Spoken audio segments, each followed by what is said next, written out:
Hi friends! ఈరోజైతే మనము నోటికి రుచిగా ఒక్కసారి ఇలా చామదుంపల పులుసు అయితే తయారు చేసేసుకుందాము. ఎలానో చూద్దాం రండి. ముందుగా అయితే మనం చామదుంపల్ని 2, 3 సార్లు కడిగేసేసుకోవాలి. ఎందుకంటే వీటికి బాగా ఇసుక ఉండదు కాబట్టి, ఈ ఇసుక మొత్తం పోయేదాకా చామదుంపలను కడిగేసుకుందాము. ఇప్పుడు వీటిని కుక్కర్‌లో వేసేసుకొని, కొంచెం వాటర్ పోసేసుకొని, అలానే కల్లుప్పు కూడా వేసుకొని, మూత పెట్టేసేసుకొని, ఈ చామదుంపలని పొయ్యి మీద అయితే పెట్టేసేసుకుందాము. ఇప్పుడు నిమ్మకాయ సైజ్ అంత చింతపండు తీసేసుకొని, దాన్ని వాటర్‌లో కడిగేసేసుకొని, అలానే కొంచెం వాటర్ పోసేసి, ఈ చింతపండునైతే ఒక 5 నిమిషాలు చూసారా చామదుంపలు అయితే ఉడికిపోయినాయి.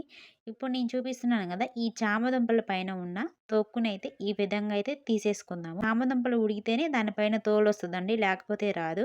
ఇప్పుడు పొయ్యి మీద కళాయి పెట్టేసుకొని, ఆయిల్ పోసుకొని, ఆయిల్ అంతా హీట్ ఎక్కిన తర్వాత పోపు వేసేసుకుందాము. ఇప్పుడు సన్నగా కట్ చేసిన ఆనియన్స్, పచ్చిమిర్చి, టమాటా ఈ మూడిటిని కూడా దాంట్లో వేసేసుకుందాము. అలానే కరివేపాకు కూడా వేసేసుకొని ఒక్కసారి కలిపేసి మూత పెట్టేసి మగ్గించుకుందాము. ఇలా మగ్గినాక కల్లుప్పు, పసుపు కూడా వేసేసుకొని ఒకసారి కలిపేసేసుకుందాము. ఇప్పుడు నానబెట్టుకున్న చింతపండు దాని నుంచి మనం పులుసు తీసేసుకొని ఆ పులుసుని కూడా దాంట్లో వేసేసుకుందాము.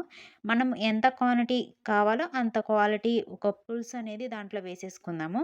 ఇలా ఒకసారి కలిపేసి కారం కూడా వేసేసుకుందాం. మీరు ఎంత మంట తింటే అంత కారం వేసేసుకోండి. ఒక్కసారి ఇలా కలిపేసేసి మూత పెట్టి ఈ పులుసుని అనేది బాగా మరగనిచ్చుకోవాలి. చూసారా పులుసు అనేది బాగా మరుగుతుంది. ఇప్పుడైతే మనము ఈ పులుసులో ఇందాక తోలు తీసి పెట్టుకున్న ఈ చామదుంపలను కూడా దాంట్లో వేసేసుకుందాము. ఇలా కలిపేసేసి మళ్ళీ మూత పెట్టేసి ఒక 5 నిమిషాలు మరగనివ్వాలి. ఇలా మరిగినప్పుడు చూసారా కొంచెం దగ్గరకు పడుతుంది. ఇలా కొంచెం దగ్గరకు పడినప్పుడు ఇంకా అయితే మనము చివర్లో కొత్తిమీర అయితే వేసేసుకుందాము. ఇప్పుడు మనకి చామదుంపల పులుసు అయితే రెడీ అయిపోయింది. మీరు ఒకసారి ట్రై చేసి చూడండి. చాలా టేస్టీగా ఉంటది. అంతే కాదండి ఈ చామదుంపల పులుసు తింటే మోకాల్లో అయితే గుజ్జు పడుతుంది. నా వీడియో కనుక నచ్చితే లైక్ చేసి సబ్స్క్రైబ్ చేయండి.